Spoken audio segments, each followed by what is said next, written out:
معاشرہ رکھنے والی قوم کی یہ صورتحال ہے دوستو۔ سارا سنسار سڑکوں پر ہوتا ہے، سڑکوں کے دونوں جانب قبضے ہو جاتے ہیں، جس کی وجہ سے ٹریفک مسائل پیدا ہوتے ہیں، لوگوں کو آمد و رفت کے لیے کافی دشواریاں پیدا ہو رہی ہے۔ اگر یہی صورتحال رہی تو پھر سڑکیں پوری ختم ہو جائیں گی۔ اسی پہ بسیں دوڑتی ہیں، اسی پر آٹو دوڑتا ہے، یہیں پر کاروبار بھی ہوتے ہیں، یہیں پر بھی ہوٹلیں لگائی جاتی ہیں، ہوٹلیں سجائی جاتی ہے، گھر سنسار بھی سڑکوں پر ہی ہو رہا ہے۔ جبکہ سنت نبی صلی اللہ علیہ وسلم ہے کہ آمد و رفت کے لیے آسانیاں پیدا کرو، سڑکوں کو تنگ مت کرو، سڑکوں کو کشادہ کرو، سڑکوں پر رکاوٹیں کھڑی کرنے کا حکم نہیں ہے۔ سڑکوں پر رکاوٹیں کھڑی کرنے کی وجہ سے لوگوں کو آمد و رفت کے لیے شدید دشواریاں پیش آ رہی ہے۔ دوستو، ہم صالح معاشرہ رکھنے والی قوم ہیں، ہمیں دیگر ابنائے وطن کو، دیگر مذاہب کے ماننے والوں کو راہ راست پر لانے کی مقرر کیا گیا ہے۔ اللہ تعالیٰ قرآن مجید میں فرما رہا ہے، کنتم خیر امت اخرجت للناس تأمرون بالمعروف وینہون عن المنکر۔ بہرحال ہم کو برائیوں سے روکنے کا حکم دیا گیا ہے اور دیگر مذاہب کے ماننے والوں کو رہبری کرنے کا حکم دیا گیا ہے، مگر ہم خود ہدایت پانے سے قاصر ہے۔ دیگر ابنائے وطن کے دیگر مذاہب کے ماننے والوں کی کیا رہبری کریں گے؟ سڑکوں پر ہی غذائی اجناس تیار کی جاتی ہے، سڑکوں پر کھاتے پھرتے ہیں، جبکہ سڑکوں پر بازاروں میں کھانا کمینے پن کی نشانی ہے۔ اسلام اس کی اجازت نہیں دیتا۔ دیکھیے سڑکوں کو کس طرح تنگ کر دیا گیا ہے۔ رمضان المبارک کے مہینے میں اللہ رب العزت نے فرمایا، عبادتوں پہ توجہ دو۔ اس ماہ مبارک میں عبادتوں کا ثواب 2 گنا بڑھا دیا جاتا ہے اور نفل نمازوں کا ثواب فرض کے برابر کر دیا جاتا ہے، مگر افسوس کے ساتھ کہنا پڑتا ہے کہ صالح معاشرہ رکھنے والی قوم رمضان میں تقوی اور پرہیزگاری اختیار کرنے کے بجائے، نفس کو مارنے کے بجائے، صبر و استقامت کا تربیت حاصل کرنے کے بجائے، بھوک اور پیاس کو برداشت کرنے کے بجائے، ہم سال کے 11 مہینے خوب کھاتے ہیں اور رمضان المبارک میں بھی اس سے 2 گنا کھانے کی ہم تربیت حاصل کر رہے ہیں، جبکہ کھانے پینے سے رکنے کا نام رمضان المبارک ہے۔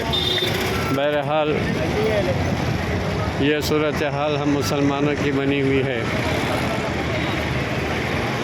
اللہ سے دعا ہے کہ اللہ تعالیٰ ہم سب کو کہنے سننے سے زیادہ علم و عمل کی توفیق نصیب فرمائے۔ دوستو، صفائی ستھرائی کا خاص خیال رکھیں، صاف ستھرا رہنے کو پسند فرمائیں۔ صفائی ستھرائی نصف ایمان ہے۔ بہرحال بازاروں کی بنی ہوئی غذائی اشیاء، غذائی اجناس کھانے سے گریز کریں، سڑکوں پر بنی ہوئی غذاؤں کو کھانے سے گریز کریں۔ مرچ پکوڑے وغیرہ، دہی بڑے اور حلیم وغیرہ جو سڑکوں پر ہی بنا کر سڑکوں پر ہی تیار کی جاتی ہے اور سڑکوں پر ہی رکھا جاتا ہے، سڑکوں پر غلیظ غبار اڑتی ہے اور وہی غبار جو ہم غذائی اجناس پکا کے سجاتے ہیں سڑکوں پر، اس پہ جا کر بیٹھ جاتی ہے اور وہی غذائی اجناس ہم کھاتے ہیں، تو پھر ہم کیسے تندرست زندگی کو حاصل کریں گے؟ مختلف بیماریوں کا وجود ہی ہم آلودہ غذاؤں کے استعمال کی وجہ سے ہو رہا ہے۔ اس کا خاص خیال رکھیں، آلودہ غذائیں کھانے سے گریز کریں، سڑکوں کو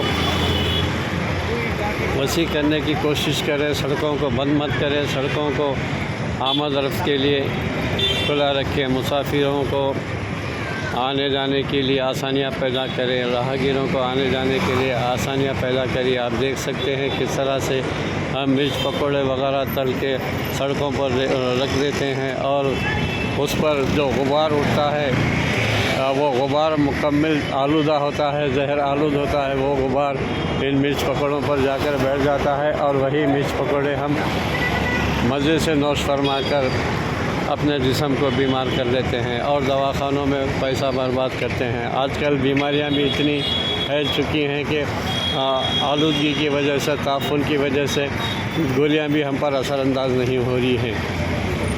اس کی وجہ یہی ہے کہ ہمارا پورا اطراف اکناف کا ماحول پورا آلودہ ہوتا ہے، تحفظ زدہ ہوتا ہے، گندگی سے بھرپور ہوتا ہے، جس کی وجہ سے ہم صحت مند زندگی حاصل کر نہیں پا رہے ہیں، صحت مند غذائیں ہمیں نہیں مل پا رہی ہے۔ آلودہ غذائیں کھانے کی وجہ سے ہم بیمار ہو رہے ہیں، مختلف بیماریوں میں مبتلا ہو رہے ہیں اور اپنی زندگیوں کو غیر ضروری ہلاک کرنے کا بھی موجب بن رہے ہیں۔ بہرحال دوستو، خاص خیال رکھیں صفائی ستھرائی کے بارے میں، صاف ستھری غذاؤں کا استعمال کریں، آلودہ غذاؤں کو ہرگز نہ کھائیں، بازاری غذاؤں سے گریز کریں، گھر پکوان کو ترجیح دیں۔ اللہ سے دعا ہے کہ اللہ تعالی ہم سب کو کہنے سننے سے زیادہ علم و عمل کی توفیق نصیب فرمائے، رمضان المبارک کی نعمتوں و برکتوں سے مالا مال فرمائے، آمین ثم آمین۔ ایک مختصر سا جائزہ، مختصر سا تبصرہ، آپ رؤوف اعظمی کو سن رہے تھے، بے باک بے خوف بے لاگ، آپ کی اپنی آواز، ایک دیہتی خبرنامہ۔ میں تاجر حضرات سے بھی گزارش کرتا ہوں کہ اس ماہ مبارک میں غذائی اجناس کو مہنگا مت کریں اور صاف ستھرا تازہ تندرست گوشت فراہم کرے عوام کو، بیمار جانوروں کو نہ کاٹیں، حلال کریں جانوروں کو، تندرست جانور کھانے کا ہمیں حکم دیا گیا ہے۔ بہرحال آج کل مادہ پرست لوگ جلدی مالدار بننے کے چکر میں آلودہ گوشت کھلا رہے ہیں، بیمار جانوروں کو کاٹا جا رہا ہے، جس کی وجہ سے ہم مختلف بیماریوں میں بھی مبتلا ہو رہے ہیں۔ بہرحال خاص خیال رکھیے گا دوستو۔